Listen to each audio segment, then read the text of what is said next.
यह कहानी निर्मला और उसकी दोनों बहुओं की है। एक शहर में निर्मला रहती थी और उसकी दो बहू थी, बड़ी बहू और छोटी बहू। बड़ी बहू बहुत ही चालाक रहती है और छोटी बहू बहुत ही सीधी सादी होती है। कल मेरी बचपन की सहेली आ रही है और तुम दोनों को खाना बनाना होगा और दोनों ही अच्छा अच्छा खाना बनाना, जिसकी वजह से मेरी बेइज्जती ना हो। उन दोनों में बड़ी बहू बहुत ही चालाक रहती है और बड़ी बहू हमेशा छोटी बहू पर हुक्म चलाती रहती थी। छोटी बहू सुन लो, ये सारा खाना तुम बनाओगी। मैं केवल पूरा इंतजाम करके दे दूंगी और खाना तुम ही बनाओगे, क्योंकि तुम खाना अच्छा बनाती हो। लेकिन तुम किसी से नहीं कहोगे कि यह खाना तुम बनाई रहोगी। अगर किसी को पता चला तो मुझसे बुरा कोई नहीं होगा, समझ लेना। आप हमेशा मेरे साथ ऐसा क्यों करती हैं दीदी? मैं आपकी देवरानी हूँ, नौकरानी नहीं हूँ जो आप हमेशा मेरे ऊपर ऐसे हुक्म चलाती रहती हैं। मैं आपकी हर बात सुनती हूँ, इसका मतलब ये नहीं है कि आप हमेशा मेरे ऊपर हुक्म चलाएंगी और मैं आपकी बात सुन लूँगी। मैं इस बार मम्मी जी से बताऊँगी कि आप मेरे साथ ऐसा करती हैं। खाना मैं बनाऊँ और पूरा क्रेडिट आप लेती हैं। इस तरह दोनों देवरानी जेठानी में अक्सर ही लड़ाइयाँ होती रहती हैं।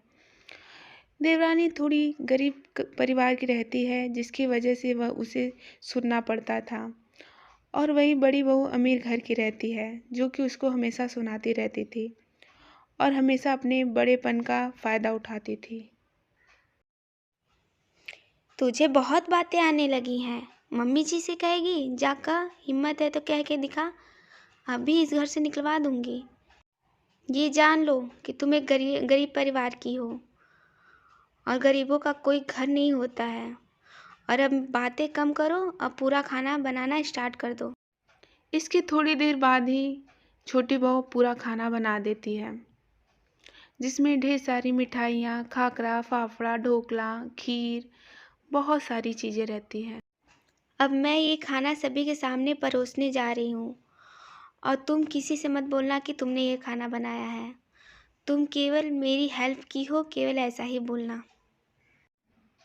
इसकी थोड़ी देर बाद निर्मला की सहेली आ जाती है और वो दोनों बातें करने लगती हैं। अरे शांति, मेरी दोनों बहुएं बहुत ही अच्छी हैं। इसकी थोड़ी देर बाद ही बड़ी बहू पूरा खाना परोस देती है और सभी को यही लगता है कि यह खाना बड़ी बहू ने बनाया है। अरे बेटा, तुमने तो खाना बहुत ही अच्छा बनाया है। आज तक मैंने ऐसा खाना नहीं खाया अपने पूरे जीवन में। तुम बहुत ही गुणवंती हो। लेकिन निर्मला खाना देखकर ही पहचान जाती है कि यह सारा खाना उसकी छोटी बहू ने बनाया है। और वहीं दूसरी तरफ छोटी बहू बड़ी बहू का बहुत ही तारीफ कर रही थी, जैसे उसी ने खाना बनाया हो।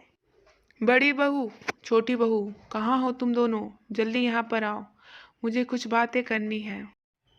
तुम दोनों सच सच बताओ, आज का खाना किसने बनाया था? जहाँ तक मुझे पता है, यह खाना छोटी बहू ने बनाया था।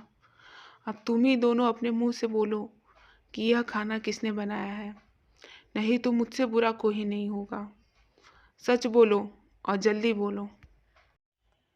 यह खाना मैंने बनाया है माँ जी, और छोटी बहू ने मेरी मदद की थी और मैंने ही सारा खाना बनाया है। इसे तो कुछ भी खाना बनाने नहीं आता है, इसने बस मेरी हेल्प की है। अब तुम मुझे सिखाओगे किसने खाना बनाया है? यह सारा खाना छोटी बहू ने बनाया है। सच बताओ छोटी बहू, किसने खाना बनाया है? छोटी बहू चुप क्यों हो? बोलो, किसने खाना बनाया है? बोलती हो कि नहीं? जी माँ जी, मैंने ही खाना बनाया था। बड़ी दीदी ने मुझे मना किया था बताने के लिए, और वो हमेशा हमें धमकी देती रहती हैं कि वह हमें इस घर से निकाल देंगी, जिसकी वजह से हमेशा मुझे झूठ बोलना पड़ता है। मैं पहले ही समझ गई थी कि तुम ही खाना बनाई हो और इस घर से अब तुम नहीं जाओगी, जाएगी तो ये। सुनो बड़ी बहू, तुम अपना कपड़ा पैक करो और इस घर से निकल जाओ। इसके बाद सब खुशी से रह